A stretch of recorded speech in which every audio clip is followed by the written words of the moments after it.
Robert Burns was an 18th century songwriter and a poet.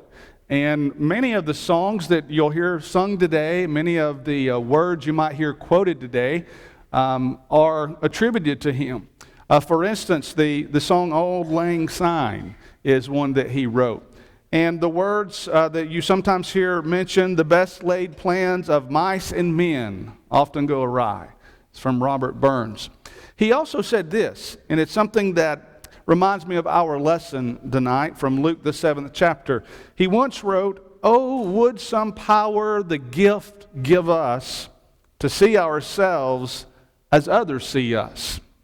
And as I said, that reminds me of a story from Luke, the 7th chapter. And if you have a Bible tonight, I hope you'll open up. And we're going to read some verses from Luke chapter 7 tonight as we discuss, I think, what is a pretty significant story. In Luke chapter 7, there's a story of a man who viewed himself one way and people viewed him another way. Now, many times in life, we view ourselves in a much better light than others view us. And I really think that's probably what Burns was referring to. Oh, that we would have the opportunity to see ourselves the way other people see us, because very often we're very liberal to ourselves in our view of self, in our estimation of self, in how we think other people probably see us, but sometimes we're not quite so kind to the way we view others, and also people, the way they see us may not be quite as good as the way we see ourselves. So you see why he wrote those words. Well, here in Luke chapter 7, it's right the opposite. It's the story of a man who saw himself in one way, and it wasn't quite as good as the way the other people saw him. The people that actually knew him actually had a better impression of him than he had of himself. And so let's just see the story as it unfolds. Again, we're going to read from Luke chapter 7, beginning in verse 1. It says, "Now when he concluded all of his sayings," we're talking about the Lord here, "in the hearing of the people, he entered Capernaum. And a certain centurion's servant, who was dear to him, was sick and ready to die. So when he heard about Jesus," so this is the centurion, "when the centurion heard about Jesus, he sent elders of the Jews to him, pleading with him to come and to heal his servant. And when they came to Jesus, they begged him earnestly, saying that the one for whom he should do this was deserving. And they said, for he loves our nation, and he's built for us a synagogue. And then Jesus went with them. And when he was already not far from the house, the centurion sent friends to him, saying to him, Lord, do not trouble yourself, for I'm not worthy that you should enter under my roof. Therefore, I did not even think myself worthy to come to you. But say the word, and my servant will be healed. He went on to say, for I'm also a man placed under authority, having soldiers under me. He's a centurion, so 100 soldiers would have been under him. I'm a man under authority, having soldiers under me. And I say to one, go, and he goes, and to another, come, and he comes. And to my servant, do this, and he does it. And when Jesus heard these things, he marveled at him. And he turned around and said to the crowd following him, I say to you that I have not found even in Israel such a great faith. And then the conclusion of the story is, and those who were sent, returning to the house, found the servant well who had been sick. Amazing story. I hope you noticed as we were reading the story that the Jewish elders who went on behalf of this centurion, I hope you noticed that when they went to Jesus, they said, this man that we're asking this of is deserving. He is deserving. But I hope you noticed that when Jesus came near the centurion's house, that he sent friends out to tell the Lord this: I'm not worthy. I'm not worthy for you to come to my house or for me to even come to you. And so as others saw this man as worthy, he saw himself as unworthy. And so I want to ask you this question in our lesson this evening. What did these Jewish elders and what did the friends of this man who approached Jesus, what did they see in him that made them think he was worthy? Well, I think there's some things that are evident right here in the story that would suggest what they were, that made this man a worthy person. The first thing is, it's pretty evident that they saw in this centurion that he loved his servant. You see there in verse 2, it says, and a certain centurion's servant who was dear to him was sick and ready to die. This is a man who loved, in this case, a person that sometimes people in his position didn't love. He was a military man. He was a centurion. He is one of at least 8 centurions in the New Testament. And I find this interesting. Anytime you read the story of a centurion in Scripture, there's always something positive to say about him. One of the ones that we remember the best is from Acts chapter 10. The very first Gentile convert was a centurion, a Gentile centurion, a Roman centurion.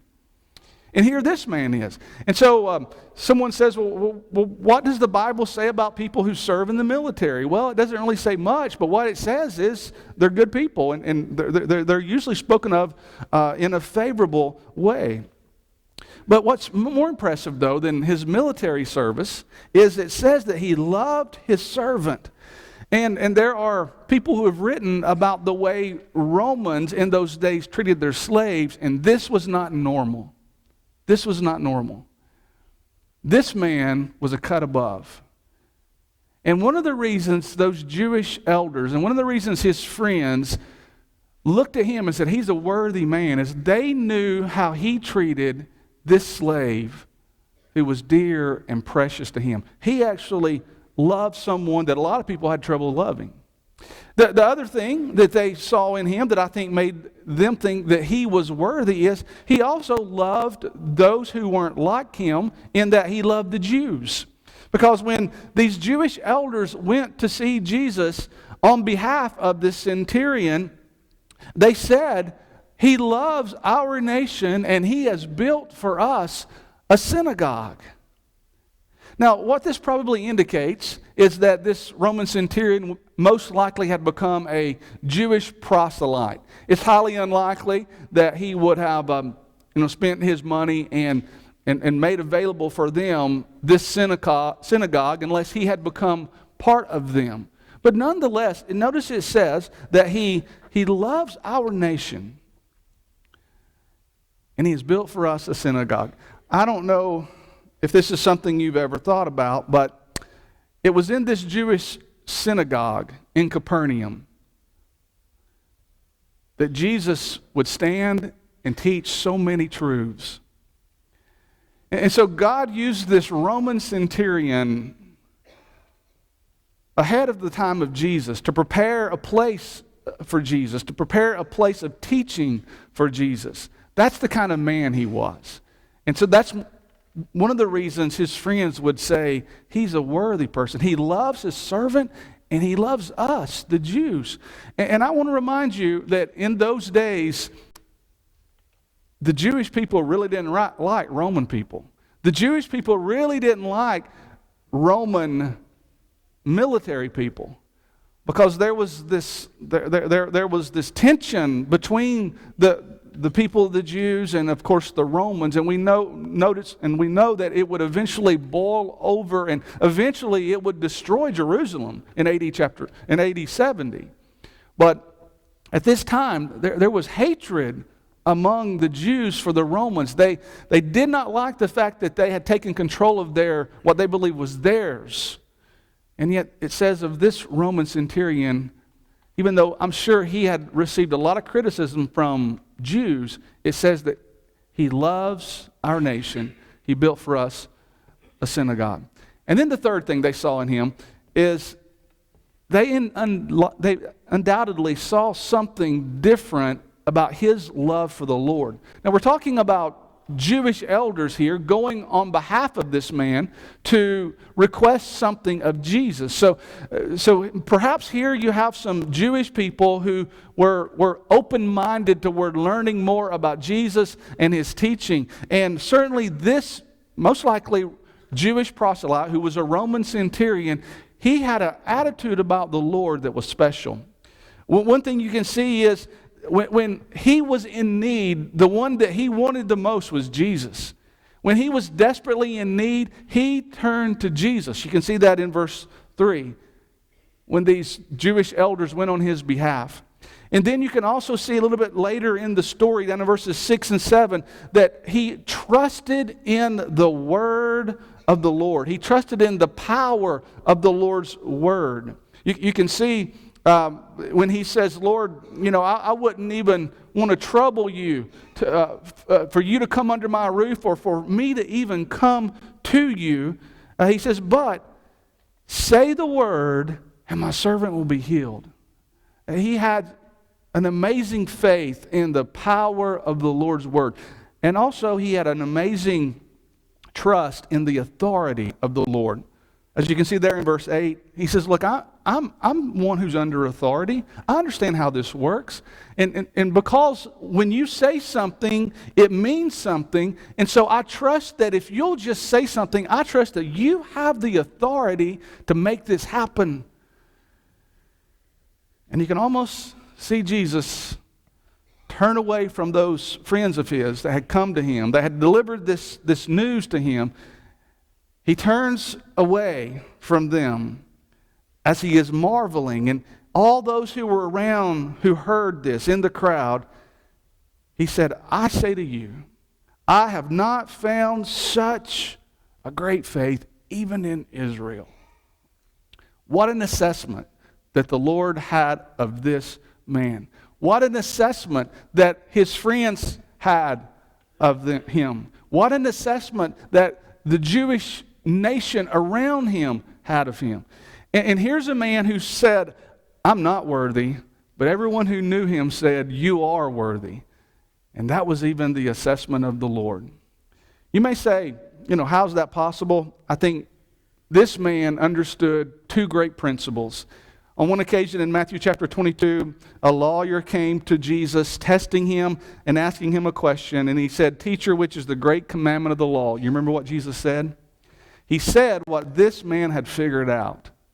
Jesus told that Pharisee, or that lawyer rather, on that occasion, he said, it all comes down to two things. You shall love the Lord your God with all of your heart, soul, and mind.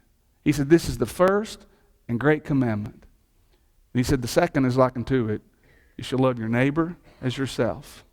That's what this man in Luke 7 did. He loved his neighbor and he loved his Lord, and he was a worthy person. Tonight, if you need to respond to the invitation of Jesus, we want to give you the opportunity. Maybe you're like this man and you don't know where to turn. And if that's the case, the only place to turn is to the Lord. And if we can help you tonight with that, let's stand and sing this song together. Please come. Take my life